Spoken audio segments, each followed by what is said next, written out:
Hi everyone, so welcome again with another video. In this video we are gonna talk about BCPNP and how to apply.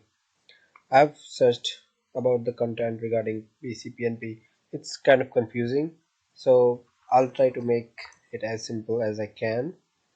So let's get started. So that's the website of BCPNP. I'll add the link so you don't need to worry about that.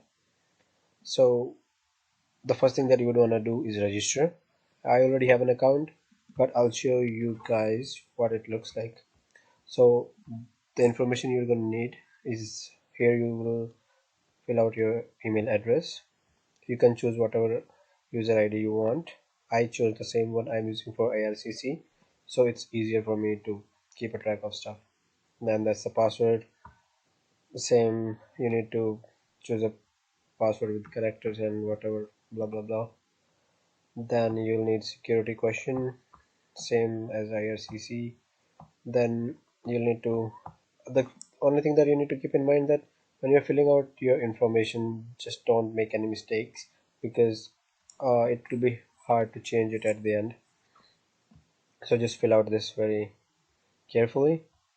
And if you don't have, sometimes people don't have a family name, so you just put your name in the family name instead of putting it in the given name.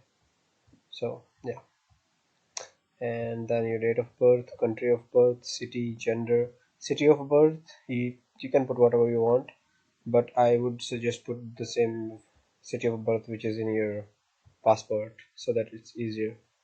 Then you'll need your passport because you need to fill out the expiry and issue date, which country it is from, then your phone number and contact, and this is the residential address. This is the address where you are staying right now. Don't put the address of your home address from India, so just keep that in mind. Then this part, you can choose whatever you want, and then you'll hit click register. Once you hit that one, they'll ask you to review the information before you submit it. Once you submit it, they'll ask you to confirm it from your web's email address. So they'll send a link on your email address, and then you click it and then you approve it. So your dashboard won't look like this. Mine, I already have some approvals from BCPNP, so mine looks a bit different, but yours won't look like this. Yours will look something like this. So entrepreneur immigration is for people who are doing business or who are investing in businesses. So I would assume that you're not going to apply in this one, so I'll just talk about skills immigration. So there's two ways you can apply for express entry and non-express entry in BCPNP. So let's talk about express entry first. For express entry, the first and the foremost thing that you need is that you should have an express entry profile, because if you don't have an express entry profile, then you won't be able to register in express entry. So for express entry, once you register on your IRCC website, you will get a job number and your profile number from there, and then you'll come to this website, put down that information. So here, that's what they are saying. That's the first requirement, is that you need a job seeker validation code and your entry profile number, because they are not going to send you anything. If you get approved, they'll send your profile directly to IRCC, and they'll be like, hey, this is the person that we are giving approval for BCPNP, and then they'll add 600 points to your account. So this uh, there are streams. There are four streams: international graduate. As you can say, if you are a graduate or a diploma graduate from BC, then you can apply under this stream. And if you're a skilled worker who has experience in 0, 1, 2, 3 no codes, then you will be able to register in this one. The other requirement is that you have to have minimum of 2 years of experience in these jobs, then you'll be eligible. Otherwise you won't be eligible. But for international graduate, there is no such thing that you have to have a minimum of 1 or 2 years experience. But the only thing is you should have enough points to get approved, otherwise you won't get approved. And the last one I'm going to talk about is international postgraduate. That's for people who did. So for masters, there are few colleges or post-secondary institutions that you have to choose. So for this one, like which colleges or which programs are eligible for this one, you'll have to go bit do a little bit of more research, because I did not apply in this one, so I didn't do any research regarding this. But I can add a link where you can download the BCPNP file. It's a PDF where you can go through it and then see if you are eligible in this one. But I would assume there's very less people for this one, so I'll just skip this one right now. But health authority is a good one if you are working in any public health or a hospital or something like that, and you have the experience, then you can apply in this one. There are two benefits applying under health authority: that you'll your file will be processed before others because it's a priority occupation in BC, and then the points are very less. Like if you even if you have 60 to 70 score in your BC PNP, then even then you'd be eligible to apply. So yeah, if you have this one, that's really good for you. Now let's talk about non-express. For non-express entry, you don't need anything. You just come here and then you choose whichever stream you want to apply in. So same stuff. For skilled worker, you'll have to have experience. Then for international graduate, you'll have to have your studies in BC. The other one is health authority is the same. Skills immigration is the same for international postgraduate. So and for the important thing is, for all of these ones you need to have a job offer right now. You should be working a full-time job, because if you don't have that, then your file won't be eligible for uh, approval. And now let's talk about the semi-skill. For semi-skill, there's two categories if you have 4 or 5. So for if you have 0, 1, 2, 3, you'll go in skilled worker. But if you have 4 and 5 tier code, then you'll go and apply in semi-skilled. So for semi-skilled, you have to have at least 9 months of continuous work. And for full-time work, what they consider is if you're working an average of 30 hours in a week, that's considered as full-time as per IRCC or Canadian government website. So if you're working less than that, you might want to talk to your employer regarding that, because you won't be eligible to submit your profile. So what's this knock code? If someone who doesn't know about knock codes, I can add this link in my description, and then you can go here and then you can search what jobs are included in tier 4 and tier 5. So if I'm gonna search about what jobs are there in tier 4, then you'll be able to see like which jobs, like receptionist or personal clerk or survey interviewer, data entry clerks. So all these jobs you will be able to search. I'll add this link in the description so that it's easier, but there's lots and lots of jobs. If you go here, then you'll find which it's a more descriptive kind of for your job, like what would your job opportunities or what your work would be if you are working in one of these ones. So yeah, that's a bit more detailed. If you're working any of these, then you'll be eligible to apply under semi-skilled. But yeah, I'll leave that part to you. You can search your job and start from there. So I applied into under this stream because I completed my diploma from BC, and I'm living in BC, which is a requirement, and then I have a full-time employer. So the first thing I would is start my profile, and then I'll have to highlight this stuff because this is my personal information. I don't want it there. And now it will open up the portal. There's 6 forms that you need to fill out. Some of the information is pre-filled, but the first page is all the information that you already filled out, like your personal details and your passport or your address or your phone number or your email address. I'm not gonna show it to you because that's gonna be a lot of information there.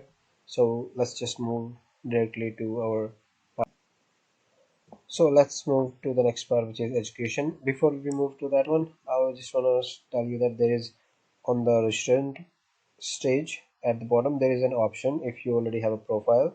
then you need to mention that yeah, I already have a profile with BCPNB. So it's a minor thing, just keep it in mind. Then this is the education. So there's a thing that gets people confused sometimes, that what is this post-secondary trades and non-trades.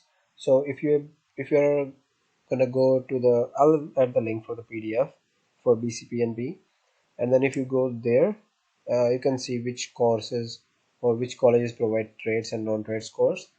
Plus that information would also be available in your offer letter when you applied and you got your offer letter from the college. So you can use that as your path to figure out if that's a trade or non-trade course. The next thing people get confused sometimes is postgraduate and post-secondary diploma. Some courses, if you do after your graduation in another country and then you come to Canada and do your diploma, they are not considered postgraduate because they are a post-secondary diploma. So you might want to talk to your college and then figure out if it's actually a postgraduate diploma or a post-secondary diploma. And yeah, that's it. Then you'll put what date you graduated on. That would be probably on your final graduation certificate. Then did you study this education in Canada? What is this educational credential? So some people know already about this, and you'd have to do your credential assessment if you completed your graduation in another country, and then you wanna use those points because you have points. If you study more, then you'll get more points. So if you want to use that, you have to do an assessment.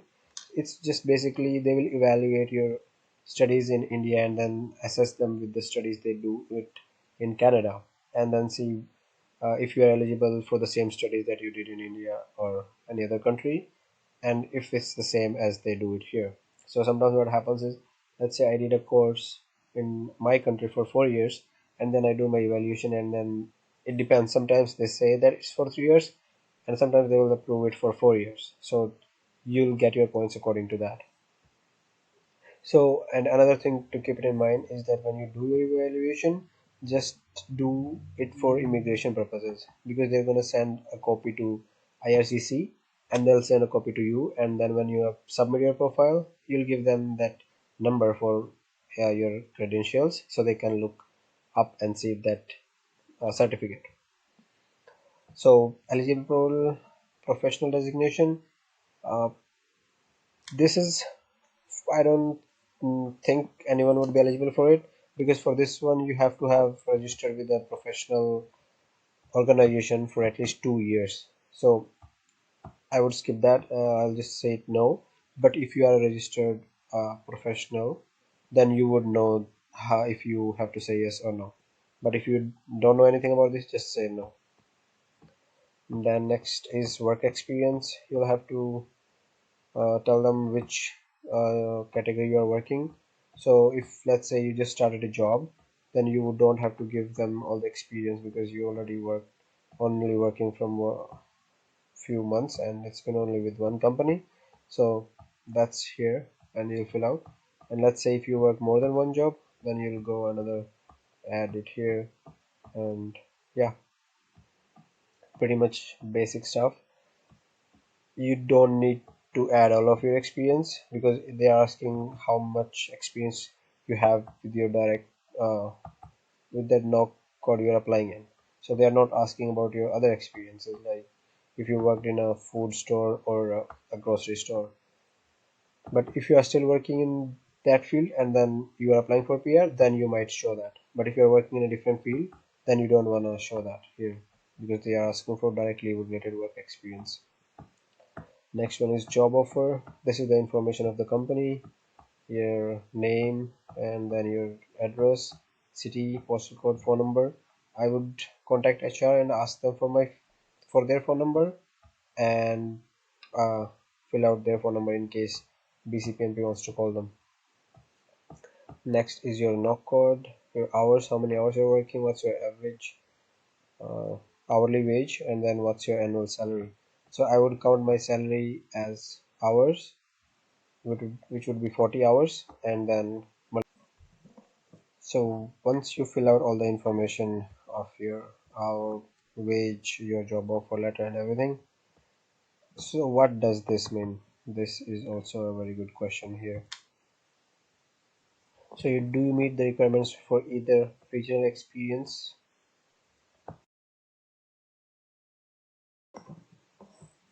or regional alumni?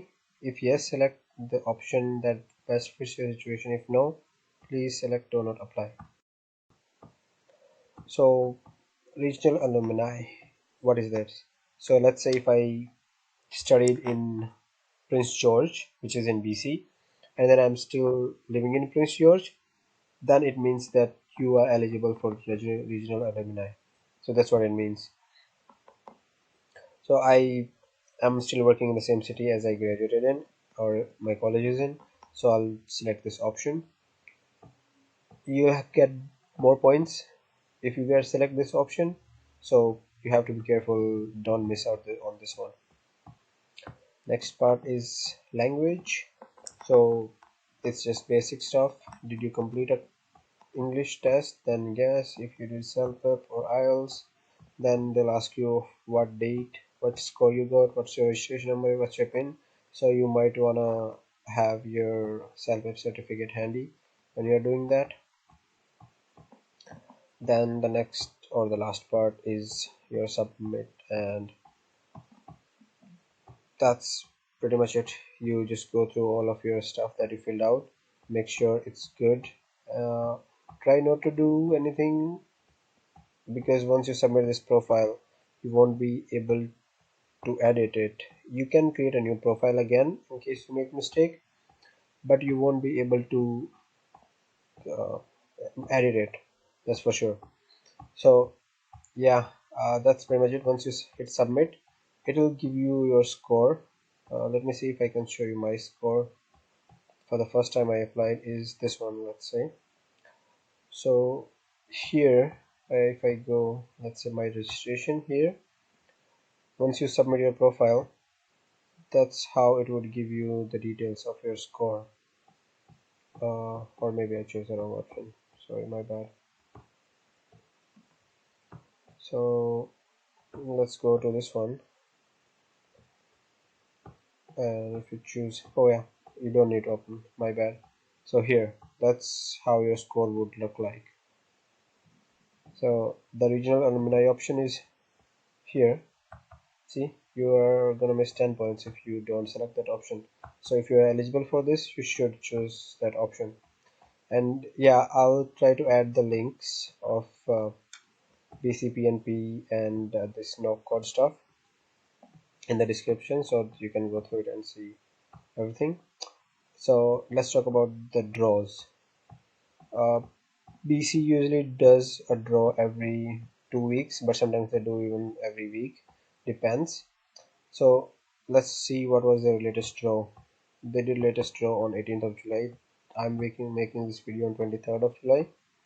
So if you see the EBC option, this one is the for the express entry option. So what's the score is targeted tech draw. If you are working in tech, then it's 88. But if you are applying under international graduate, then it's a bit more, because I think there's more people applying in that draw, so you don't really get approved for that. And the last draw for international graduate was 109. So that's the website where you can check what was the last draw before you submit your profile if you think that you have less score, because sometimes you even get approved for 60, not 60, you won't get if you are not working in tech or early health, childcare or something like that.